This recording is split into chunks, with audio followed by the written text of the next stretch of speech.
देसी मटर, विदेशी आलू।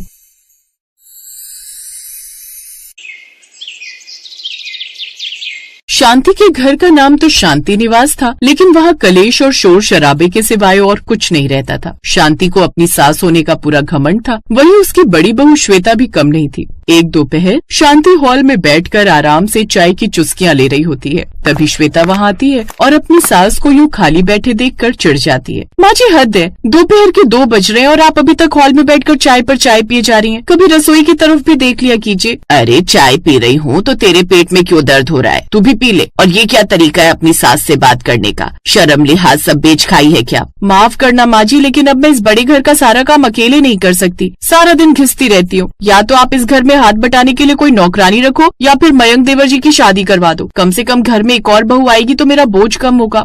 नौकरानी की बात सुनकर शांति का पारा चढ़ जाता है, क्योंकि उसे फिजूल खर्ची पसंद नहीं थी। लेकिन जब वो छोटे बेटे मयंक की शादी की बात सुनती है तो वो थोड़ा ठंडी होती है और सोचने लगती है। बात तो तू ठीक कह रही है बहू, नौकरानी तो मैं रखने से रही, मुफ्त की रोटियां नहीं तोड़ने दूंगी किसी को। लेकिन हाँ, मयंक की शादी का सही समय आ गया है। आखिर मेरा बेटा विदेश से पढ़कर आया है और आते ही उसने अपने भाई का बिजनेस भी संभाल लिया है। आज रात जब सब खाने पर बैठेंगे तब मैं उससे बात करूंगी। चलो शुक्र है, आपने मेरे लिए ना सही पर अपने लाडले बेटे के लिए तो सोचा। वैसे माँ जी, मेरी नजर में एक बहुत अच्छी लड़की है, मेरी बुआ के दूर के रिश्ते में है। लड़की बहुत सुंदर है, एकदम छरहरी काया की और घर के काम में नंबर 1। अगर आप कहें तो मैं फोटो मंगवाऊं? देख बहू, लड़की तो खानदानी होनी चाहिए। एक बार मयंक और घर के बाकी मर्दों को आने दे, मिलकर बात करेंगे। माँ जी, फोटो देखने में क्या बुराई है? मैं 1000% गारंटी लेती हूँ कि लड़की देखते ही आप कहेंगी कि ये मयंक के लिए ही बनी है। श्वेता तुरंत अपनी बुआ को फोन लगाती है और लड़की की फोटो मंगवा लेती है। शांति फोटो देखती है तो उसे लड़की वाकई बहुत पसंद आती है। अब दोनों मिलकर रात का इंतजार करने लगते हैं। रात को जब शांति का बड़ा बेटा रवि, उसके पति और मयंक घर आते हैं तो सब खाने की टेबल पर बैठते हैं। मयंक बेटा, तू अब सेटल हो गया है, ऑफिस भी अच्छे से संभाल रहा है, तो मैं और तेरी भाभी सोच रहे थे कि अब तेरे हाथ पीले कर दिए जाएं। देख, हमने तेरे लिए लड़की भी देख ली है, बहुत सुंदर है। माँ, ये आप क्या कह रही हैं? मयंक अभी थका आ रहा है और अब शादी का मुद्दा लेकर बैठ गई। पहले उससे पूछ तो लो कि उसका मन है भी या नहीं। अजी, अब देवर जी 28 साल के हो गए, अब नहीं करेंगे तो क्या बुढ़ापे में करेंगे? आपकी भी तो 25 में हो गई थी। देवर जी, लड़की बहुत मॉडर्न है पर संस्कारों वाली भी है, आपके साथ जोड़ी एकदम फिट बैठेगी। मयंक चुपचाप खाना खा रहा होता है, लेकिन जैसे ही वो लड़की की बात सुनता है उसका चेहरा गुस्से से लाल हो जाता है।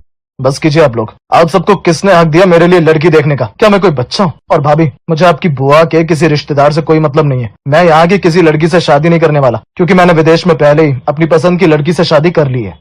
मयंक की बात सुनकर मानो पूरे घर में बम फूट गया था। शांति के हाथ से निवाला गिर जाता है और रवि और उसके पिता हक्के बक्के रह जाते हैं। शांति जो मयंक को अपना सबसे आज्ञाकारी बेटा मानती थी, उसकी दुनिया ही उजड़ जाती है। तभी श्वेता को अपनी सास को ताना मारने का मौका मिल जाता है।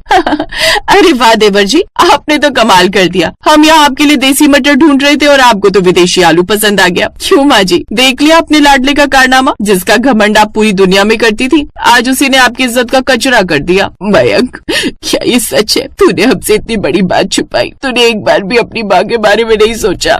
माँ, मुझे पता था आप लोग नहीं मानेंगे, इसीलिए मैंने एक कदम उठाया। वो अगले हफ्ते इंडिया आ रही है, उम्मीद है आप उसे अपना लेंगे। शांति का दिल बुरी तरह टूट जाता है। वो बिना एक शब्द बोले और बिना खाए ही अपने कमरे की तरफ चली जाती है। तभी मयंक, ये तूने क्या किया? अरे एक बार हम लोगों को बताता तो सही कि तू किसी से प्यार करता है, हम खुद तेरी शादी उससे करवाते। लेकिन तूने ये सब करके सही नहीं किया। बस भैया, मैं अच्छी तरह से जानता हूँ कि मेरे लिए क्या सही है और क्या गलत, इसलिए मुझे आपकी राय की जरूरत नहीं है। और हाँ भाभी, आप माँ के कान में ये डाल देना कि अगले हफ्ते जनिका अपने ससुराल यानी इस घर में आ रही है। इतना बोलकर मयंक अभी वहाँ से उठकर चला जाता है और टेबल पर अब सभी लोग चुपचाप बैठे रहते हैं। समय गुजरता है और गुजरते समय के साथ 1 हफ्ता बीत जाता है और अगले 1 हफ्ते बाद जेनिका अपने ससुराल आती है। उसे देखते ही शांति हक्की बक्की रह जाती है। माँ, ये आपकी छोटी बहू जेनिका। जेनिका, ये मेरी माँ है, इन्हें नमस्ते करो।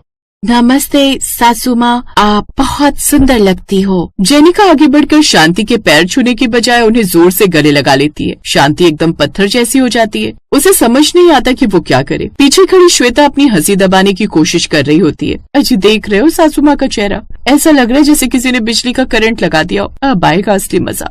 चुप रहो श्वेता, घर का माहौल अभी बहुत गंभीर है, इसीलिए अपना मुंह बंद रखो। रवि की फटकार सुनकर श्वेता तो चुप हो जाती है, लेकिन घर के अंदर आते ही जेनिका पूरे घर को बड़ी हैरानी से देख रही होती है। मयंक, ये क्या तरीका है? इसे बता कि सोफे पर जूते नहीं रखते, और इसके कपड़े, क्या हमारे घर की बहुएं अब ऐसे ही घूमेंगी? माँ वो विदेश में पली बड़ी है, धीरे धीरे सब सीख जाएगी, आप बस थोड़ा समय दीजिए। मयंक की बात सुनकर शांति कुछ नहीं बोलती और पैर पटकते हुए अपने कमरे में चली जाती है। दोपहर के खाने का समय होता है। श्वेता ने जानबूझकर तीखा खाना बनाया होता है। जैसे ही जेनिका पहली बाइट लेती है उसकी आंखें लाल हो जाती हैं और वो जोर जोर से खांसने लगती है। Oh my God, so spicy. Mayank पानी, मेरा गला जल रहा है। अरे देवरानी जी, ये तो हमारा देसी मसाला है, अभी तो आपको बहुत कुछ चखना बाकी है। माँ जी देख लीजिए, आपकी विदेशी बहू को तो हमारा खाना भी हजम नहीं हो रहा। श्वेता तू चुप कर और मयंक तू इसे अंदर ले जा। ये घर है या चिड़ियाघर, मुझे तो कुछ समझ ही नहीं आ रहा। मयंक कुछ नहीं बोलता क्योंकि उसे अपनी माँ का गुस्सा जायज लगता है और वो उसे अपने कमरे में ले जाता है। अब शाम को जेनिका रसोई में जाती है और शांति से कहती है कि मॉम, मैं आज सभी लोगों के लिए कुछ अच्छा डिश बनाना चाहती है। अरे वाह, ये तो बहुत अच्छी बात है, कम से कम घर के काम तो सीख लेगी। विदेशी आलू, मेरा मतलब है विदेशी बहू। ठीक है बहू, बना ले, लेकिन हाँ ध्यान से, कुछ खराब नहीं होना चाहिए। इतना बोलकर शांति रसोई से बाहर चली जाती है। थोड़ी देर बाद जेनिका बाहर आती है और सबके आगे एक बड़ी सी प्लेट में उबले हुए आलू और कुछ अजीब सी सब्जियां रख देती है। सासू माँ, ये मेरा स्पेशल बॉइल्ड पोटैटो सैलेड है। इंडिया का खाना बहुत ऑयली है, आप ये खाइए, हेल्दी रहिए। लो माँ जी, मैंने कहा था ना आपको विदेशी आलू ही नसीब होगा। अब खाइए ये उबले हुए आलू और मजे लीजिए अपनी विदेशी बहू के हाथ के खाने के।